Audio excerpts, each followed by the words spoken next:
Ok, bonsoir messieurs, Parashat Toldot 5785.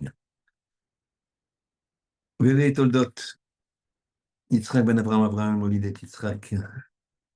Oui, Yitzhak ben Abraham Shana. Donc voici les générations, les descendants de Yitzhak ben Abraham, le fils d'Abraham, Abraham, Molid et Yitzhak. Donc chacun sait que on dit voici les générations de Yitzhak ben Abraham, et au lieu de dire Yaakov et Esav, les générations, si je dis voilà tes enfants, c'est cela. Alors normalement, c'est les enfants, c'est la descendance. Et là, on dit Avram Olid et Yitzhak.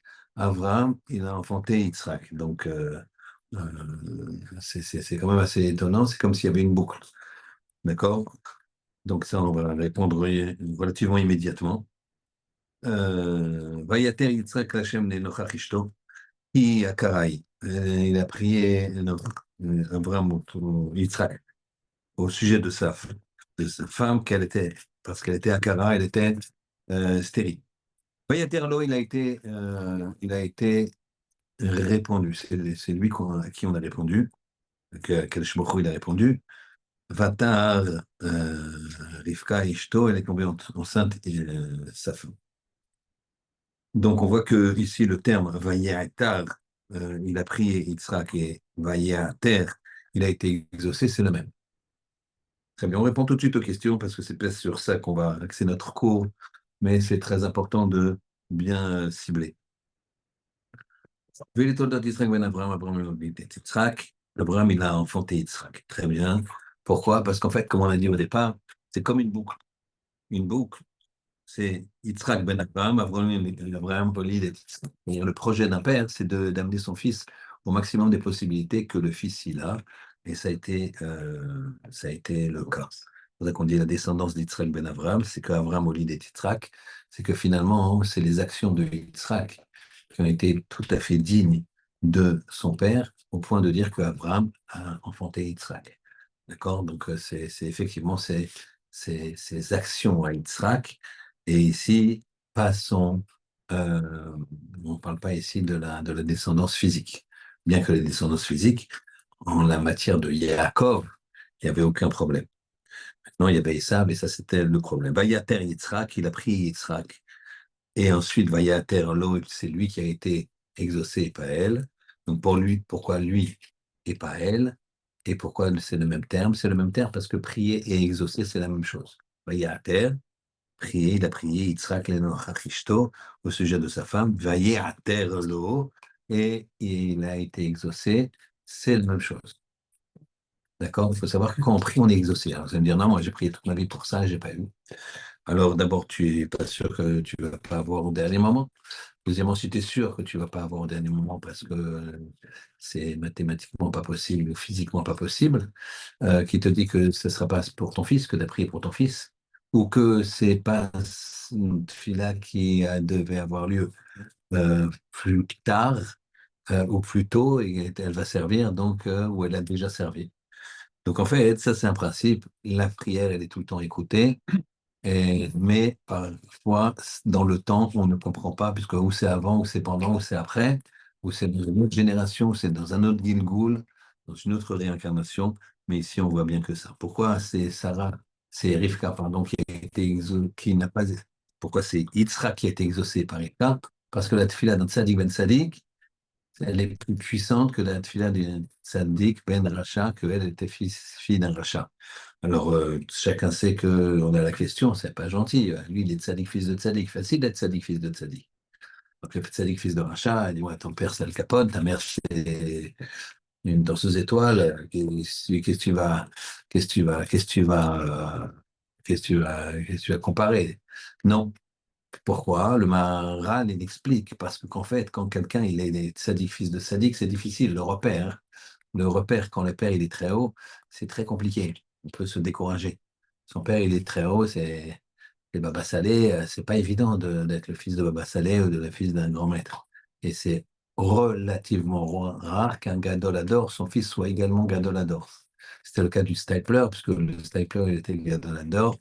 Et le Raphaël Kanievski, c'est le fils du Stapler. Mais voilà, par exemple, les fils de Raphaël Kanievski, qui sont sans doute des grands Talmidei Chachamim, Rosh Yeshivot, Rosh Kollel, qui sont pas Gadolador. Donc, c'est pas évident, quand c'est très haut, de pouvoir arriver à cette madriga. Donc, on a répondu ici à des questions parce qu'on passe devant. Nous, on va attaquer également la naissance de Rivka, de Esav et de Yaakov. Donc, chacun sait que chacun était porté par un par Avodazara, l'autre par le Beth Midrash. Quand on passait près d'un Beth Midrash, Yaakov voulait sortir pour étudier. Quand on passait près d'un Makom de Avodazara, Esav voulait sortir pour détruire. Pardon, pour étudier aussi, comment dirais-je, pour servir. Donc il était attiré, il y a une question qui se pose, donc il n'y a pas de libre arbitre, il était déjà dans le ventre de la mère. Ça, on va peut-être y répondre, mais il avait tout à fait le libre arbitre. Et ça, quand il est sorti, et ça, il a, il a marqué comme ça, hein, il a dit dans le Midrash que, en fait, Rivka elle devait avoir les 12, les 12 tribus. Et elle a dit au début du souk là, elle a dit dans le Midrash, elle dit pourquoi je vous perdrai, Gam et Shenilem, vous aussi le même jour. C'est-à-dire quoi, vous aussi le même jour? C'est quoi, vous aussi? Pourquoi avec deux enfants? Pourquoi je vous prendrai le même jour? Elle a prophétisé que quand Yaakov il va être enterré, et ça va vouloir empêcher l'enterrement à Marpella. Et qu'est-ce qui va se passer à Marpella? Il va y avoir l'un des fils de Dan qui était un peu sourd, qui a demandé qu'est-ce qui se passe. On lui a dit, voilà, Esav, il veut avoir le preuve du contrat de possession de la terre de Hebron pour pouvoir permettre à Yaakov d'être enterré. Et on a envoyé Naphtali pour courir chercher le contrat en Égypte très vite. Et lui, il s'appelait Hushim, c'était un des fils de Dan, il était sourd. Il a dit quoi? On laisse mon grand-père comme ça. Il n'a pas entendu la fin que ça allait être résolu parce que Naphtali il allait chercher le contrat en Égypte. Il n'a pas entendu ça. Et donc, il a dit, moi, je ne laisse pas mon grand-père, comment dirais-je, traîner comme ça à l'enterrement. L'enterrement, il faut que ça se fasse vite. Alors, il a pris son bâton et avec son bâton, il a tapé sur la tête des Saves. Il lui a carrément décollé la tête.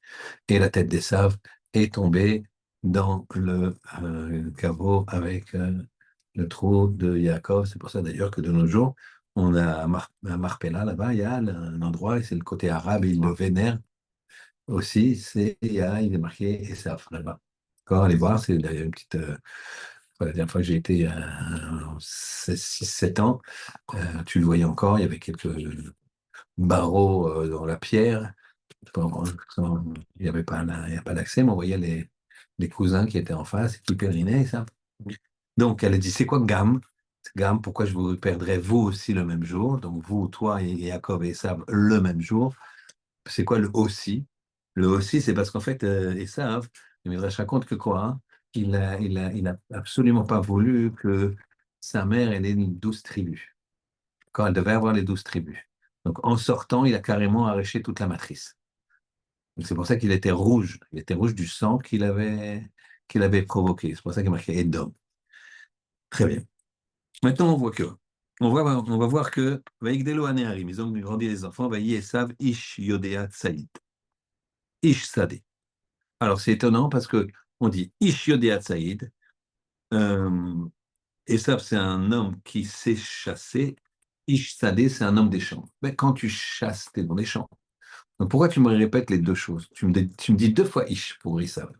Et Yaakov, on va voir la suite du passage. Yaakov, Ish Tam Yoshevo Alim. Un seul Ish. Un seul Ish. Pour Esav, il y a deux Ish. Et pour Yaakov, il y a un seul Ish. Alors, on va expliquer ça plus tard. Donc, première question, il y a deux Ish pour Esav, il y a un seul Ish pour Yaakov. C'est bon? Ça, c'est la première question. Deuxième question.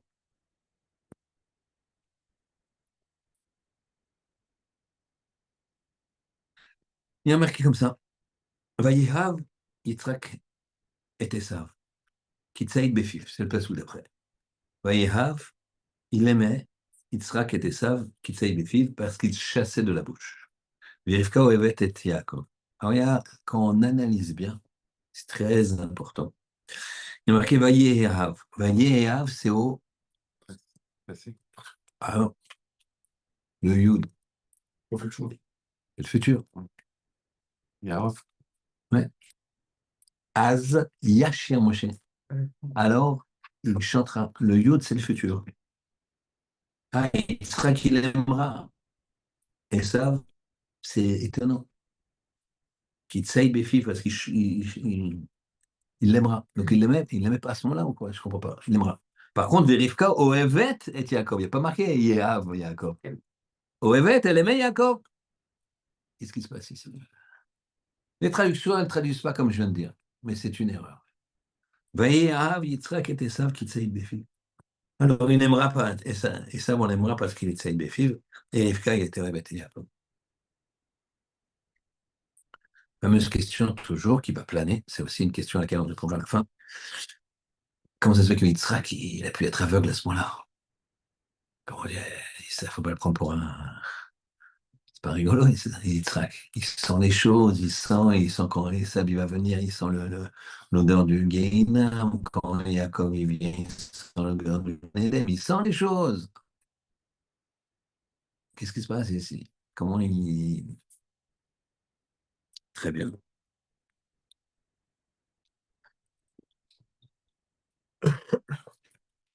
On y va. Le cœur du shiur, c'est celui-là. Donc, on a quand même deux questions. Ish, ish. Et ça, il est appelé deux fois ish. Yaakov une seule fois. Et ensuite, c'est quoi cette histoire de Yaakov? Il aimera Esav, Kitsaï Befi, parce qu'il chassait de la bouche. Et Rivka Ohevet et Yaakov. Rivka, elle aime, elle dit présentement. D'accord? Elle aime Yaakov. Très bien.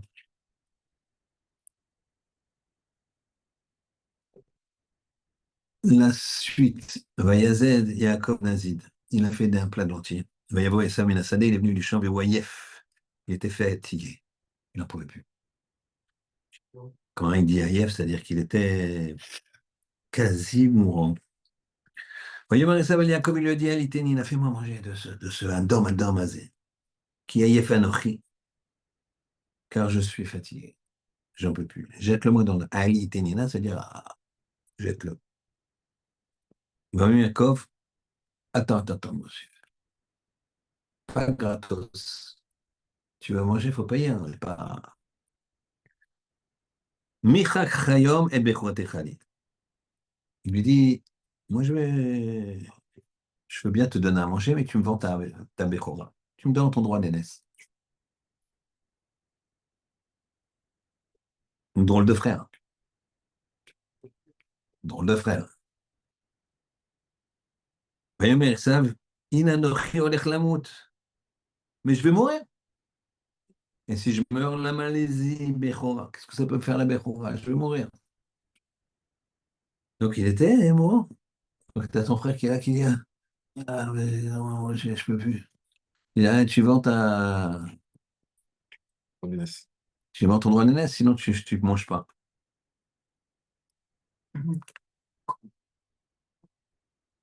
Alors, Esav il dit, ok, d'accord, je te le vends. Oui, mais Yaakov, il dit, ah, hop, hop, hop, pas tout de suite. Attends, mon coco. Ishavali, jure-le. Ok. Va Ishavalo, il a juré. Va Imkor et Bechorato, Yaakov, il a vendu. Et ensuite, il se passe quelque chose de bizarre. Va Yaakov, Nathan Lesav, Lechem. Il lui a donné du pain. Il n'a pas demandé du pain, il a demandé le rouge, là. Donne-moi le rouge. Unzid Adashim, et aussi les lentilles. Va Yochal, va Yesh, va Yakom, va Yelech, va Ibez, et ça va être le il s'est levé, il est parti. Là, même si on aime bien Yaakov, on sait que c'est un gentil, on se dit d'accord. Tu voyais que c'est un rachat d'abord. il avait 13 ou 15 ans. Tout le monde, c'est une marloquette. Ce qu'on sait que c'était les Shiva de Avraham. Abraham, il est parti 5 ans plus tôt pour pas voir que Esav va pas tourner, pour pas qu'il ait cette peine. C'est un que il y a deux possibilités. C'est que dans le monde d'en haut, on ne voit pas ce qui se passe en bas, ou bien dans le haut monde d'en haut, quand on voit ce qui se passe en bas, quand on voit la résultante de la résultante et que c'est tout pour le tov, d'accord? Et odioter tov, et odioter tov, d'accord? C'est toujours pour le tov. Alors à ce moment-là, parce que si on enlève ici, on ne sait pas que c'est tov. Ben, Abraham, il voit son petit-fils qui part en cacahuète, qui fait avodazara, idolâtrie, il viole des femmes mariées, et il tue les gens, il tue les maris. Euh, c'est pas qu'il oublie de faire Maïm Aharonim, Birkat Amazon. Donc c'est sûr qu'ici, il a de la peine, mais si là-haut, il n'a pas de peine, c'est-à-dire qu'il voit qu'il y a quelque chose il y a une résultante de ces choses-là. Ou alors il ne voit pas. Ça, c'est une marloquette. Nous, on va poser la question. Très, très étonnant que Yaakov se comporte comme ça. Il est mourant, il le fait jurer, il lui donne du pain. Une autre question qui se pose, c'est que dans le Shulchan Aruch, dans le Rambam, donc des grands maîtres de loi partout, on trouve que c'est assourd de ce qu'on appelle Gezel Da'at, de voler le Da'at de quelqu'un, de voler de le tromper avec des mots. De le tromper. Gezel Da'at, ça veut dire je t'amène dans une façon de comprendre les choses qui sont pas vraies. Pourquoi? Pour t'amener à faire quelque chose qui va dans mon intérêt. On va expliquer ça. Dans la Gemara, le principe de Gezel Da'at, c'est marqué que c'est assourd, le Gezel Da'at, de tromper avec les paroles, Filou Goy. Même un Goy, t'as pas le droit. C'est des Gemarot, c'est des halachot, t'as pas le droit. La Gemara, je crois que dans Baba Batra, elle dit la chose suivante. Elle dit voilà qu'il y avait un juif qui s'échappe de prison. Les gens, ils allaient en prison pour un oui ou pour un non, d'accord? Et tu vois, c'est juste pour obtenir une rançon. Et voilà que ce juif-là, il court, il court, il court, il court, il court. Et il y a les geôliers qui courent après lui pour le tuer. Il y a les chiens qui sont là, qui courent après. Il a un petit peu d'avance, mais pas trop.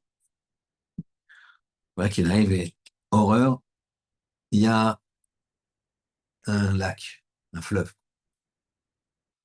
Un fleuve apparemment profond, apparemment un peu agité. Et là, c'est la Qatar, parce que les gars, s'il l'attrape, il le tue. La Gemara dit, il voit juste quelqu'un qui avait un bac, vous savez, un espèce de petit bateau sur lequel tu fais passer les gens. Tu prends 20 $ et tu fais passer d'une rive à l'autre. Donc,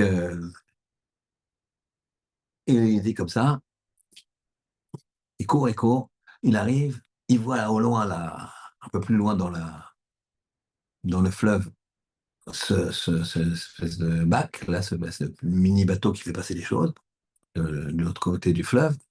Il court et il dit au bonhomme, vas-y, vas-y, fais-moi. L'autre, il comprend, fais-moi passer, vite, vite, fais-moi passer. L'autre dit, attends, attends, attends, il comprend et il entend les chiens qui aboient, il va lui dire, tu viens d'où? Il dit, je sors de prison, là, c'est deux juifs. Je sors de prison, et là, regarde, je me suis évadé, regarde, ils sont derrière moi. S'ils m'approchent, ils me gorgent direct, quoi. Ils vont vouloir donner une leçon et ramener mon corps comme ça, coupé en morceaux, à la prison pour montrer ce qui arrive à ceux qui truquent. Dépêche-toi, il n'y a pas le temps de parler. C'est 100 000 euros. 100 000 euros? Mais tu es d'accord? Je suis d'accord. Il monte sur le bac,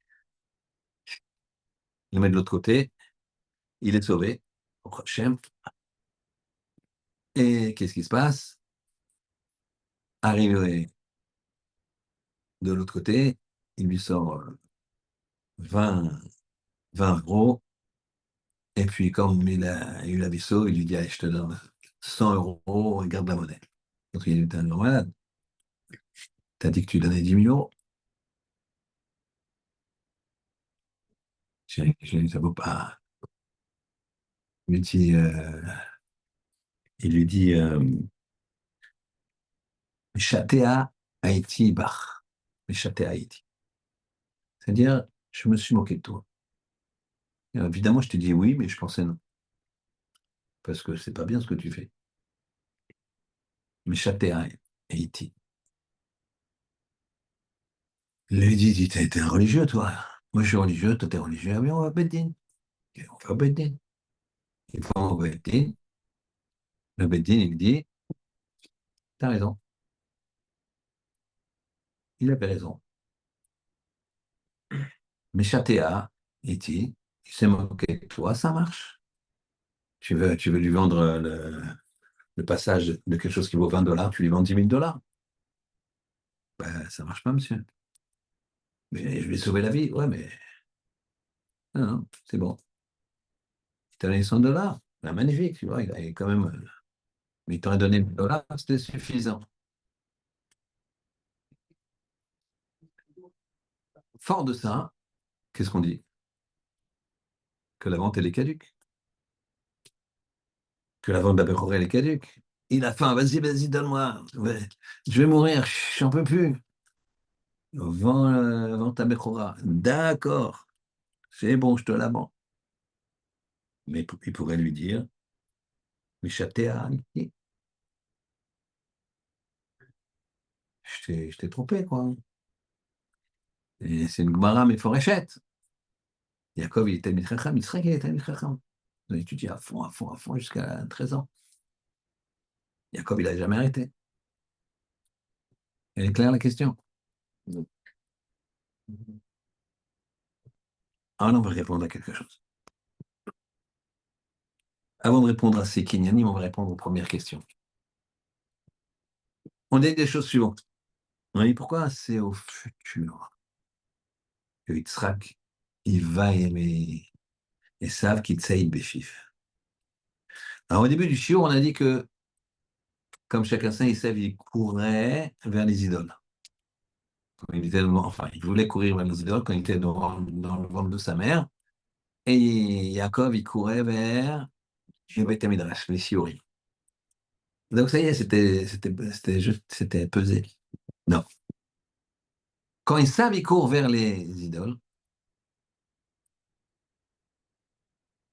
c'est ou pour les servir, ce qui finalement était le cas, sa tendance, ou pour les détruire. Quand je vois lui a donné un lien avec Avodazara. Mais le choix de les servir ou de les détruire, c'est lui qui l'a fait. Dans le ventre de sa mère, il y avait les deux. Et c'est ce qui fait que quoi? Que même quand il a quitté le chemin, Yitzhak s'est dit, je l'aimerai au futur. Il va faire tchouva, il connaît bien maintenant tout ce qu'il ne faut pas faire, il va y arriver. Vayehav, il l'aimera. Il pensait qu'il pourrait l'aimer.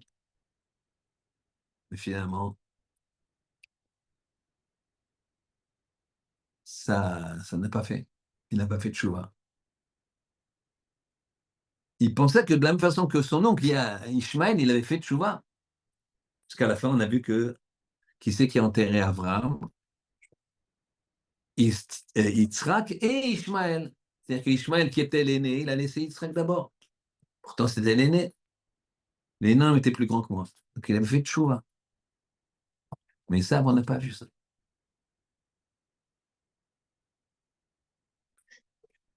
Ça, c'est on comprend que chacun a le libre arbitre.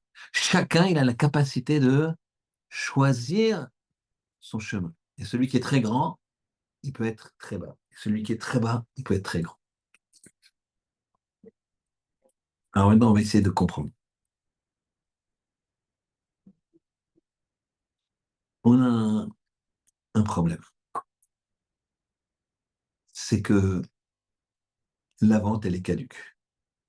Puisque tu peux acheter quelque chose qui a une très grande valeur pour rien, comme tu ne peux pas acheter pour rien quelque chose qui a une très grande valeur. Et sinon, tu annules la vente. Et tu peux lui dire, Méché, Méchaté à Haïti, Méchaté à Haïti. Je t'ai trompé, je t'ai. Il a dit carrément, il dit, ouais, je me suis moqué de toi. Ben, je crois que j'allais te donner 10 000 € pour quelque chose qui vaut 20 dollars, qui vaut 20 euros. Marche pas. Alors ici, on va regarder des choses très techniques, mais néanmoins très intéressantes. Dans chaque mot qu'il a proposé, dans chaque mot qu'il a dit à Yaakov, première chose,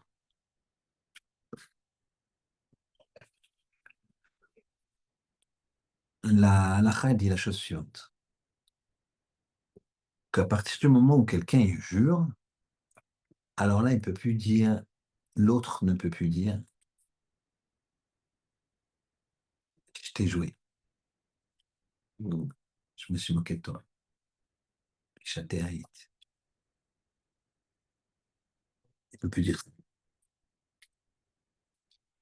C'est-à-dire que, on va reprendre le cas du prisonnier. Il s'échappe et il lui dit, donne ces 10 000 $.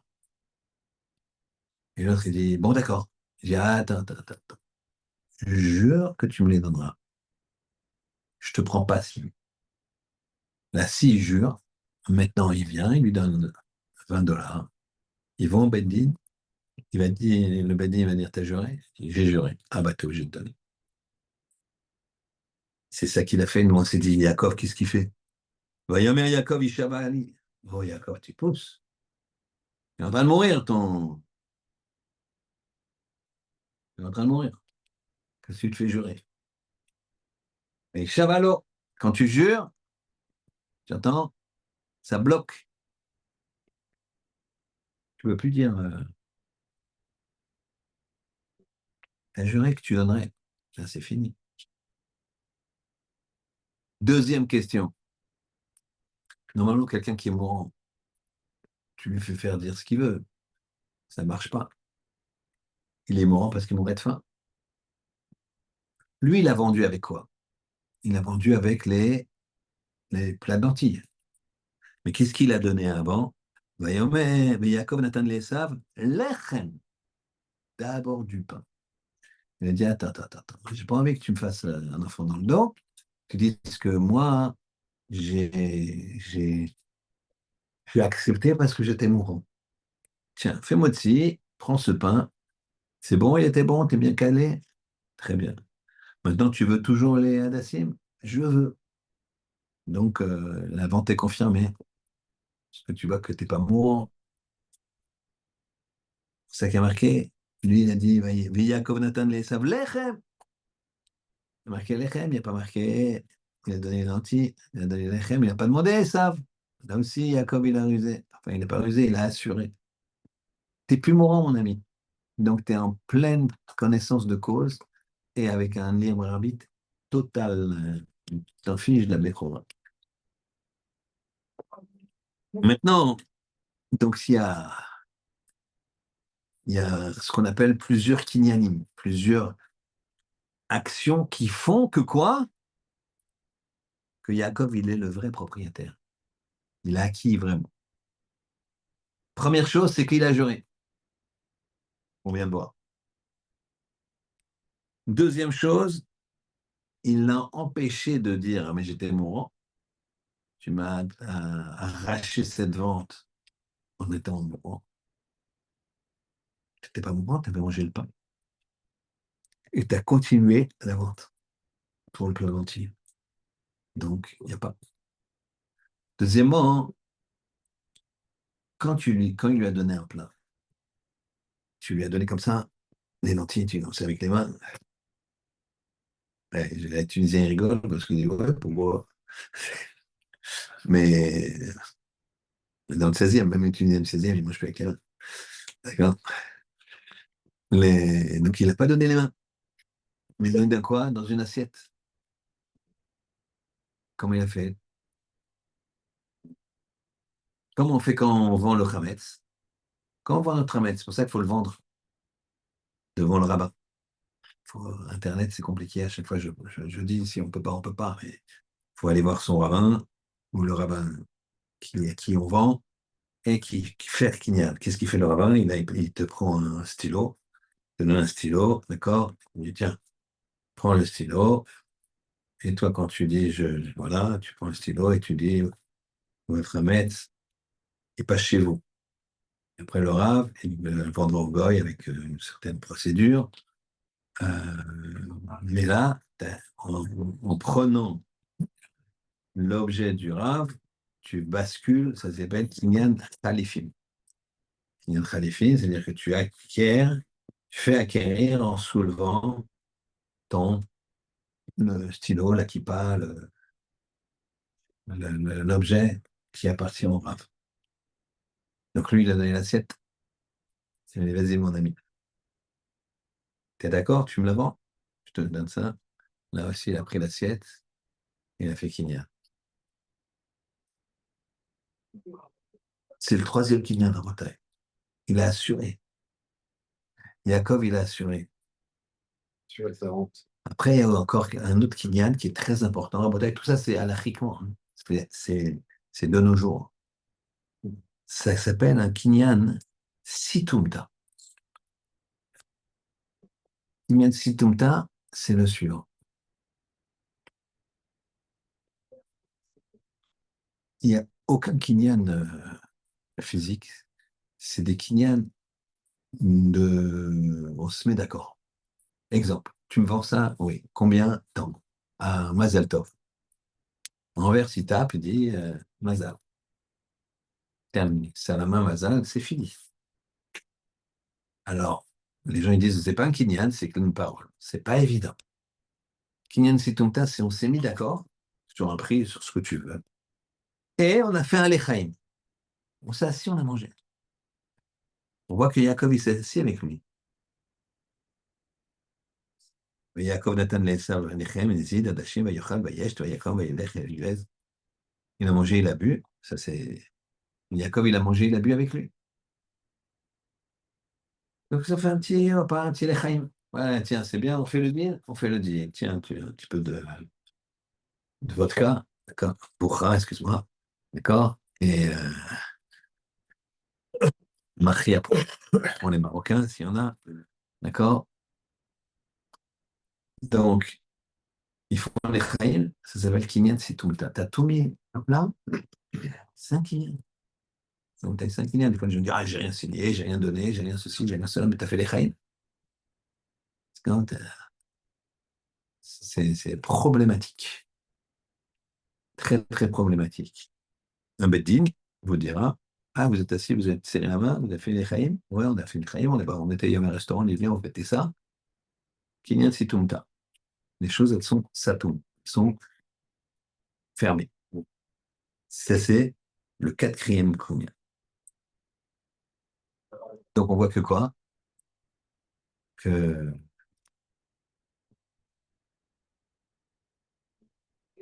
dans le cas du passage du bac de l'eau, à l'eau, de la rive à l'autre, on voit que quoi? On voit que s'il le fait jurer, il doit payer. S'il lui fait faire Kinyan, avant de le prendre, il dit, attends, je ne te prends pas faire Kinyan. Tiens, prends ma rame, là, soulève-la, et tu me dis que tu me donneras les 10 000, il soulève, Terminé, 10 000, ils sont dans ma poche, ils sont là, ils sont déjà dans ma poche. J'ai acquis. Comme ton Khametz, il va chez le truc, tu dis, ah, le Khametz, il est encore chez moi. Non, non, ton Khametz, quand tu fais Kinyan de ce que donne le Rav, ton Khametz, il est chez lui. C'est-à-dire que la propriété, c'est chez lui, il t'appartient plus. D'accord? Là, c'est pareil, tes 10 000 euros, ils t'appartiennent plus. Là où je sais pas où ils sont, je m'en fiche. Tu as fait Kinyan d'un objet, donc comme Essab, il a fait Kinyan de l'assiette, hop, ça bascule. Donc s'il a fait jurer le fugitif avant de monter sur le bateau, s'il lui a fait faire Kinyan, alors on va me dire Kinyan Situmta, peut-être il y a un Kinyan Situmta, là il n'y a pas Kinyan Situmta, ils ne sont pas en train de s'asseoir et de manger. C'est pas calme. Donc oui, il n'y avait pas de Kinyan Situmta possible dans le problème du fugitif. D'accord? Situmta, c'est le Kinyan. Quand on se dit les Chaim, je me mets d'accord avec toi, tu me vends ton cabinet à 10, je te dis je l'achète 10, et ah, les Chaim, viens, on prend un verre, on mange un petit truc au café ou à la maison, et ça s'appelle Kinyan Situmta, c'est scellé. Il n'y a pas eu d'argent, il n'y a pas eu de contrat, il n'y a pas eu de truc, mais c'est fini. D'accord? C'est parce qu'on est d'accord. D'accord? Et on a marqué ça avec un repas avec un lechaim. Et encore un cinquième kinyan, c'est quoi? C'est que si le bonhomme, imaginez, le fugitif, il est là, il fuit, il fuit, il fuit, il arrive, et l'autre, il lui essaie 10 000 dollars. Il dit, mais attends, ils vont me tuer là-haut, 10 000 dollars. Il m'a dit, je sais pas, je sais pas. Il me dit, c'est quoi la montre que tu as là? Une Patek Philippe, oh. Ça les vaut les 10 000 dollars, donne-la-moi. L'autre, il dit, il est obligé, il va mourir. Il relève la montre, il dit, tiens, prends. Maintenant, arrivé là-bas, il lui dit, rends-la. Il dit, châté Haïti, je t'ai embobiné. Mais l'argent, la montre, elle est déjà dans sa poche. Ou les 10 000 dollars, ils sont déjà dans sa poche. Imagine que le voleur, il a réussi à cacher 10 000 dollars, que quand il est s'enfuit, il a pris 10 000 dollars. Il lui a donné 10 000 dollars. 10 000 dollars, ben, je les ai, tiens, prends-les. Ah, maintenant, ils sont dans sa poche. Ah, le Bedin va dire, il la garde. Il garde les 10 000 dollars. Il a fait Kinyan. Là, c'est fini. Donc, tout ça, ces Kinyanim-là, Yaakov, il les a fait. Tous ces actes d'acquisition, Yaakov, il les a fait. Mais pourquoi Yaakov, il a fait ça? Pourquoi Yaakov, il a fait ça? Alors, on a posé la question au début, on avait dit, Ish, Ish, qui c'est Esav? Voyez que des lois arrivent, ils ont grandi les enfants. Voyez Esav, Ish, Yodé Atsaïd, il savait chasser. Ish Sadeh, c'était un homme des champs. Ish, Ish. Si c'est un homme des champs, il sait chasser. Et si c'est chasser, forcément, c'est un homme des champs, parce qu'il va chasser dans la tente. Non, il veut dire Ish, Ish. Il a deux personnalités. Il trompe, il trompe.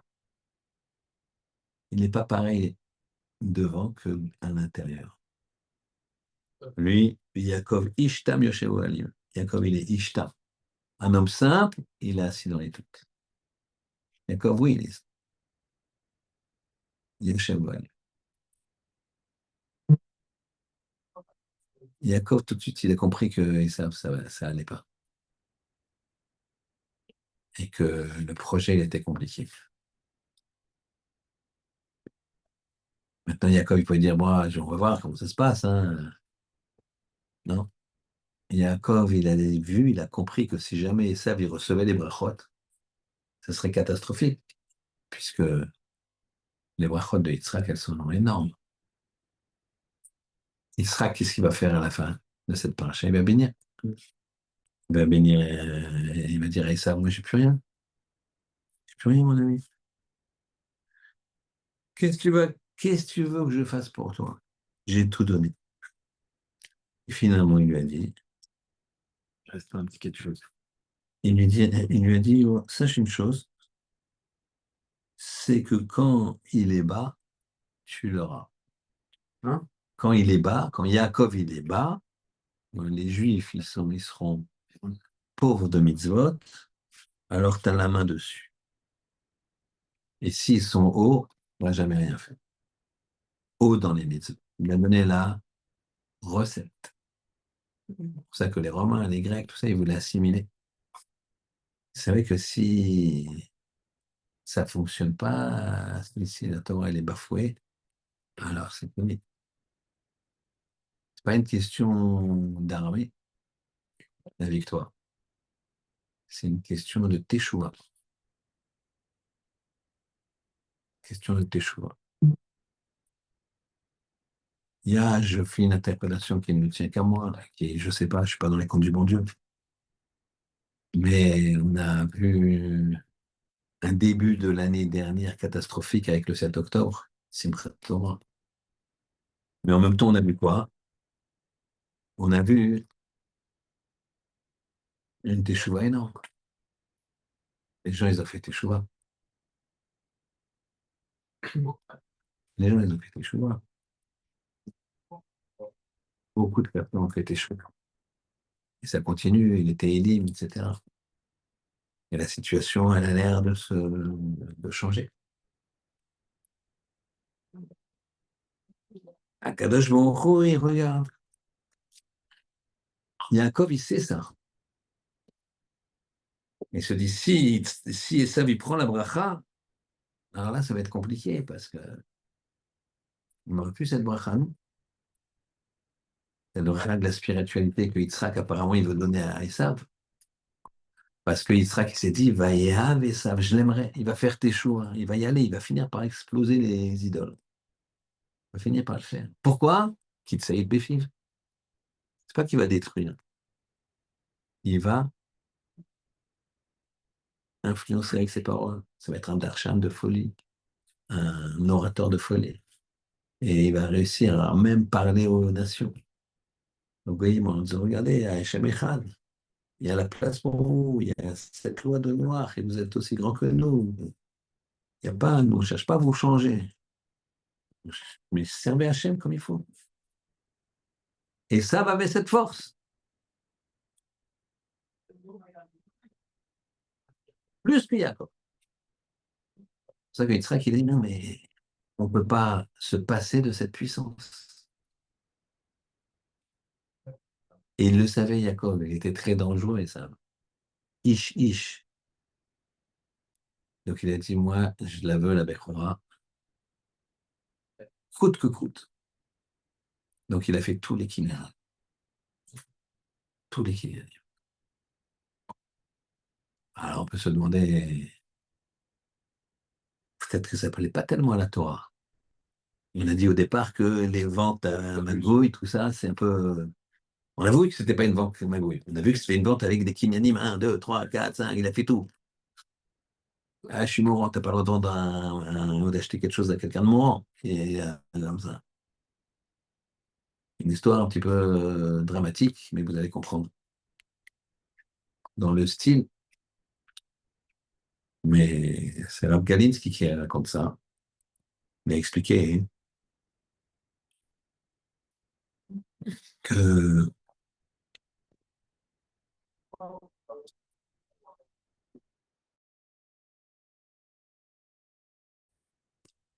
alors il y avait les camps de réfugiés, les déportés. Et un jour, il entend des grands cris qui déchirent le ciel, un attroupement autour de deux hommes qui étaient en train de se presque en venir aux mains. Voleur, rends-moi mon diamant, voleur, rends-moi mon diamant. T'as profité, t'as profité. Et comme Rav Galinsky, il était déjà un Rav et qu'il était connu, ils lui ont dit, bah voilà, il y a un Rav, il va nous dire, c'est quoi la loi? Il dit, qu'est-ce qui se passe? Il m'a dit, voilà, il y a Shimon et Lévi. Shimon, il dit, j'étais dans Auschwitz et j'allais mourir, j'étais pas bien. J'avais mangé ma ration de pain et je ne pouvais plus. Et il y avait Réhouven, ici présent, qui m'a dit qu'il n'avait pas mangé sa ration de pain. Et il m'a dit, je sais que tu as un diamant. te vends ce morceau de pain, rassis, je te le vends pour un diamant, pour ton diamant. Il m'a dit d'accord. Et donc, il m'a donné le diamant, je lui ai donné le morceau de pain, et lui, il a réussi à survivre, et lui, les deux. Malgré qu'il était faible, puisqu'il n'a pas mangé son pain, l'autre, il a mangé deux morceaux de pain. Lui, aucun, il était faible, mais il a survécu à Auschwitz, vers d'Auschwitz. Et lui et l'autre. Ils se sont retrouvés par hasard là-bas, et là, c'était l'affrontement que présentement. Alors, qu'est-ce qui s'est passé? Il y a plusieurs façons de regarder les choses. Si maintenant, je vous laisse 2 minutes, 10 secondes pour réfléchir vous-même, est-ce qu'il a acheté quelque chose qui valait pour un bout de pain, pour une bouchée de pain, mais c'est vrai que bouchée de pain, c'est très possible que ça vienne de Yaakov et Sarah. Je l'ai acheté pour une bouchée de pain.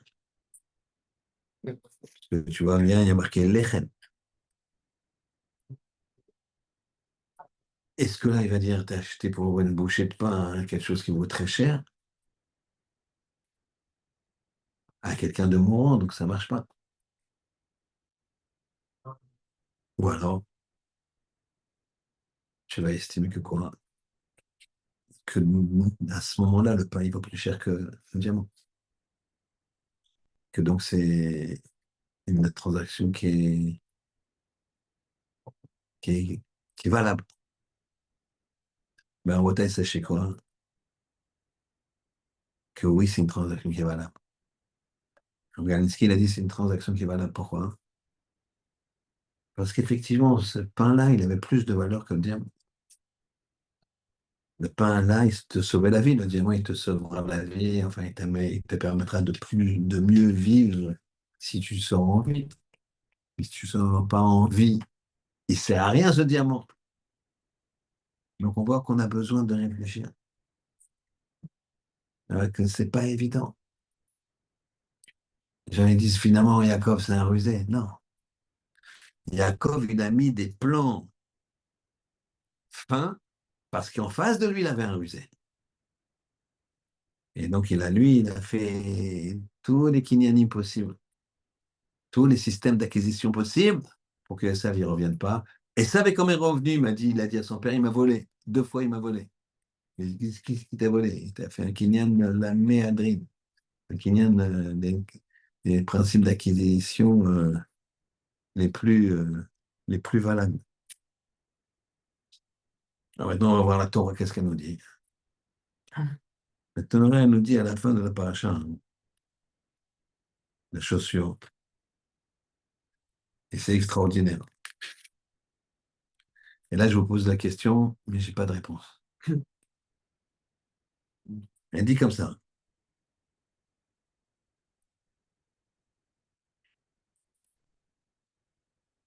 Vous connaissez la suite.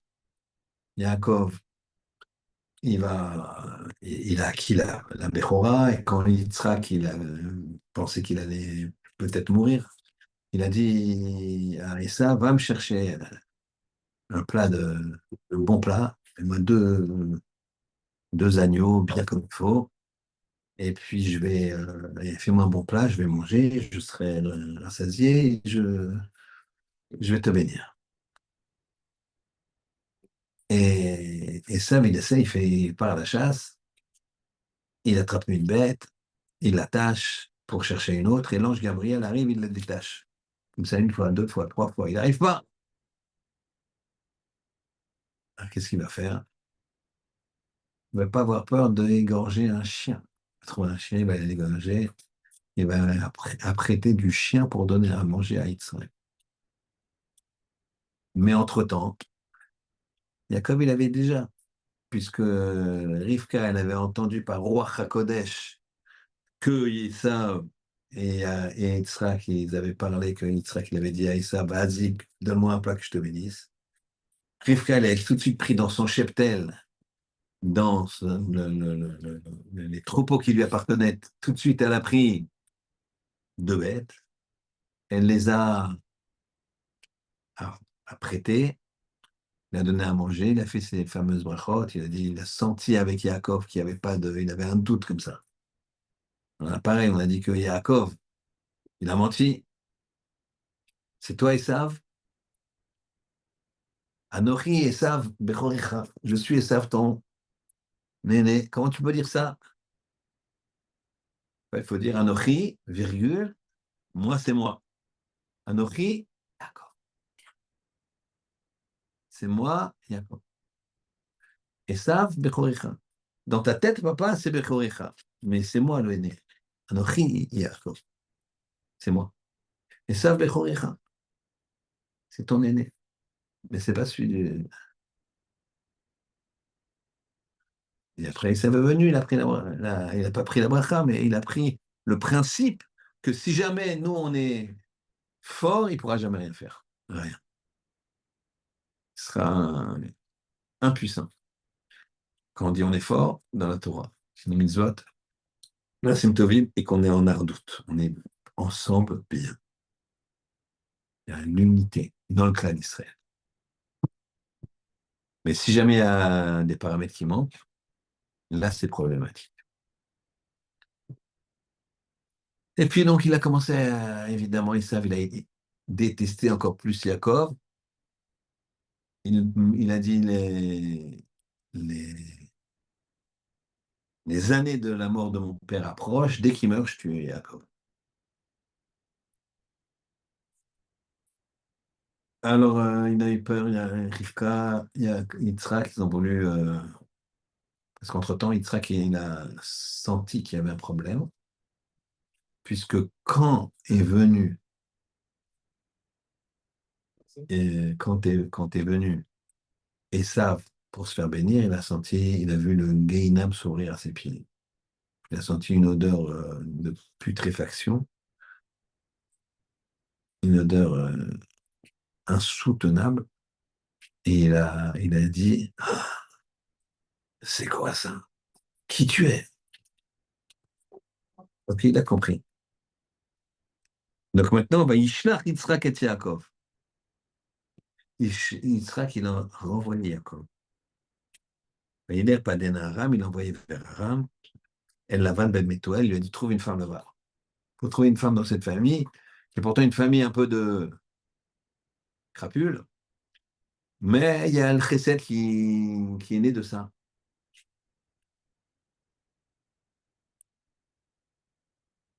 Et donc il y a marqué comme ça Ben Betuel Arami, Achi Rivka, le frère de Rivka, aime la mère Yaakov et Esav. Qu'est-ce qu'elle dit la Torah? La mère de Yaakov et Esav. On aurait dû dire la mère de Esav et Yaakov, puisque Esav, entre guillemets, ça aurait été l'aîné. Non, ici, la Torah, elle témoigne. Ça y est. Yaakov, c'est devenu l'aîné. C'est pas parce qu'Esav, il a fait tchouva comme Ishmaël. Parce qu'on va voir que après, ils vont être ensemble, il y a marqué Yitzhak, il voudra passer avant. Alors que Ishmaël, quand Yitzhak et Ishmaël, ils ont enterré Abraham, il y a marqué, c'est Yitzhak et Ishmaël. Ishmaël a fait tchouva. On verra que plus tard, il a marqué Esav et Yaakov. Yaakov, il n'a pas fait tchouva, il dit non, non, c'est moi. Il n'a toujours pas voulu reconnaître sa mauvaise foi, etc. Mais ici, la Torah, elle dit Yaakov, la mère de Yaakov et de Esav. Donc ça veut dire quoi? Ça veut dire quoi? Que la Torah, elle valide. Elle valide que l'aîné, c'est Yaakov. Maintenant, quand vous regardez Rashi, c'est très étonnant. Rashi, il dit Em Yaakov et Esav, ce qu'on appelle le Dibur Amatril, ce dont va parler Rashi, il le met par rapport au texte référent. Donc ici, c'est sur la partie du texte M, la mère de Yaakov et de Esav. Et il dit quelque chose comme ça. Et ni Yodéa, Malémano. Eni odea, je ne sais pas. Mamélameno. Mamélameno. Je ne sais pas ce qu'on apprend de là. En même temps, ça paraît tellement évident qu'on apprend quoi? Qu'il n'y a pas de problème. La vente est entérinée, validée, etc. Au cas où on ait eu un doute. Mais Rachid nous dit, je ne sais pas. La chose la plus importante, je vous laisse réfléchir, pas de réponse là-dessus. La chose la plus importante, c'est la suivante. C'est de voir que Rachid, il est capable de soulever une question et de ne pas y répondre, de dire je ne sais pas. Le vrai maître, c'est celui qui dit je ne sais pas. Pas tout le temps, sinon c'est plus un maître. Mais qu'il sait dire je ne sais pas. S'il ne sait pas dire je ne sais pas, alors là, c'est très problématique. Mais ce qui était étonnant ici, donc, voir Rachid qui te soulève un problème pour te dire je ne sais pas. Dis rien. Dis rien. Laisse passer, tu ne sais pas alors. Pourquoi tu... Non, je te soulève un problème. Je dis Yaakov et Esav. C'est pas dans l'ordre. Je ne sais pas ce que ça vient nous apprendre. Si tu ne sais pas, dis rien. Non, non, il faut que tu. Peut-être toi, tu vas savoir. Mais moi, je ne sais pas. Alors que quand tu réfléchis par rapport à ce schéma-là, c'est pas dingue que je sais, ça y est. Tamponné que c'est que l'aîné, c'est Yaakov. Alors, qu'est-ce que vous nous dire, Rachid? Je ne sais pas. Je ne sais pas pourquoi Rachid dit je ne sais pas. Moi non plus, je ne sais pas. Mais bon, ouais, c'est pas comme Rachid. C'est très, très, voire souvent, voire tout le temps. D'accord? Quoi il parle? Maintenant, on apprend pas. Quoi il parle? C'est-à-dire il veut te dire c'est important, mais je ne sais pas. Eni yodea ma shemala amadnu. Je vous laisse réfléchir donc à cette question. Et on voit ici que Esav, il est Tsaïd Befiv. On dit que Tsaïd Befiv, il chasse avec la bouche parce qu'il trompait son père en disant est-ce que papa, est-ce qu'on doit prélever le maaser sur la paille, le sel, etc. Des choses qui sont vraiment. C'est comme si tu dis ton père et papa, est-ce que il faut bien jeûner tous les lundis et les jeudis de l'année, hein. Mais est-ce qu'on peut pas se rajouter le dimanche, le lendemain de Shabbat? Ouais, le gars, il fait que manger taref. D'accord? Donc, il était Tsaïd Befiv. Il serait qui disait, bon, et j'entends qu'il fait des bêtises, j'entends qu'il n'est pas correct, mais et ça va venir, ça va venir, ça va venir. Il est arabe, je vais l'aimer, je l'aimerais, il n'y a pas de problème, je l'aimerais. Il est Tsaïd Befif, ça va marcher. Le problème, c'est qu'il est Tsaïd Befif dans le mauvais côté. Il aurait pu être Saïd Befif, chassé du bon côté. Et là, je finirai par une histoire pour vous dire l'importance, le problème de Saïd Befif, chassé avec la parole. C'est-à-dire tout le bien que tu peux faire avec une parole. Il y a quelques années, je sais pas, il y a un homme qui fait une Seudat Mitzvah, une Seudat de reconnaissance.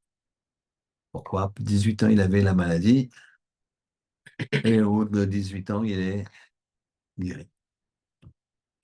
Il s'est battu comme un lion, et il est guéri.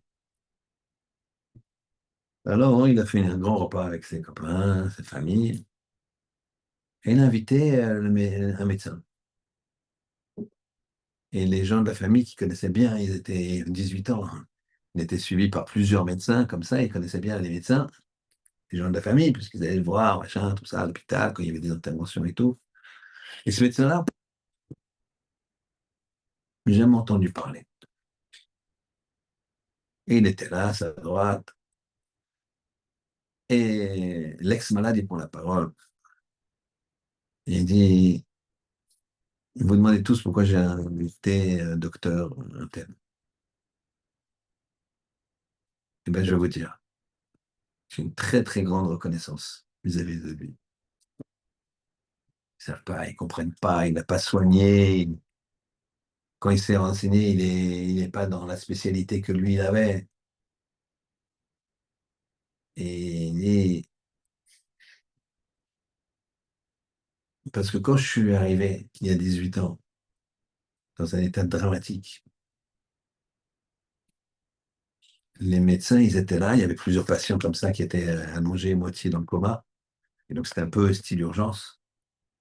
Et j'ai entendu dans le semi-coma que les médecins ils disaient, ah non, lui, on ne peut plus rien faire, c'est pas la peine de faire le traitement, c'est pas la peine de truc, c'est pas la peine, il est fini, c'est pas la peine, pas la peine. Et docteur Intel, qui est à ma droite et que je remercie, il a dit, non, non, non, non, il va s'en tirer. Ça sera long, mais il va s'en tirer. Il n'y a aucun problème. Moi, je vous assure qu'il va s'en tirer. Et chaque fois que j'ai voulu lâcher, chaque fois que je souffrais trop, chaque fois qu'il y avait des... Eh ben, je pensais à ce qu'il disait. Et maintenant que je m'en suis tiré, je veux le remercier. Le médecin, il le regarde, il se lève, il va dire, écoutez, voilà, je le remercie, mais il faut que je vous avoue quelque chose. Quand les médecins ils disaient, il s'en tirera pas, c'est pas la peine de commencer quoi que ce soit. Et quand je lui ai dit, si il va s'en tirer, je parlais pas de vous. Je parlais du patient d'à côté. Je disais, lui, il va s'en tirer. Je parlais plus de vous, là. Moi, j'étais d'accord avec mes collègues. Je parlais de l'autre. La force de la parole. Lui, il a pris ça dans sa tête qu'il s'en tirerait. Il y a un médecin qui y croit, j'y crois. Imagine la force, c'est ça. Chasser Saïd Befib. Tu peux le faire du bon côté.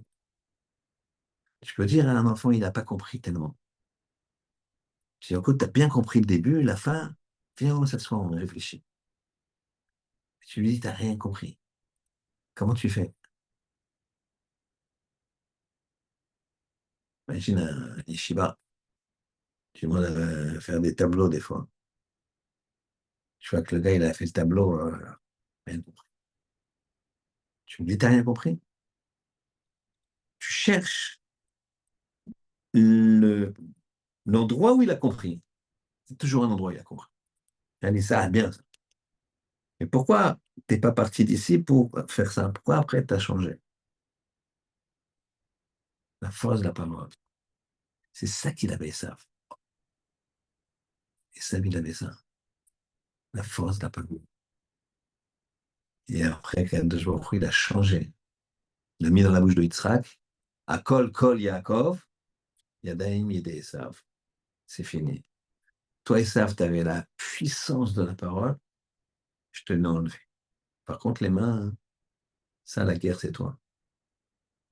Les mains, c'est toi. Mais Kol, c'est Yaakov. Nous, on a la puissance de la parole.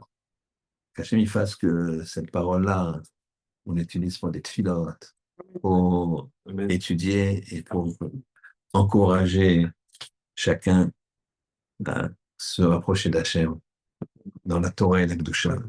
Shabbat shalom.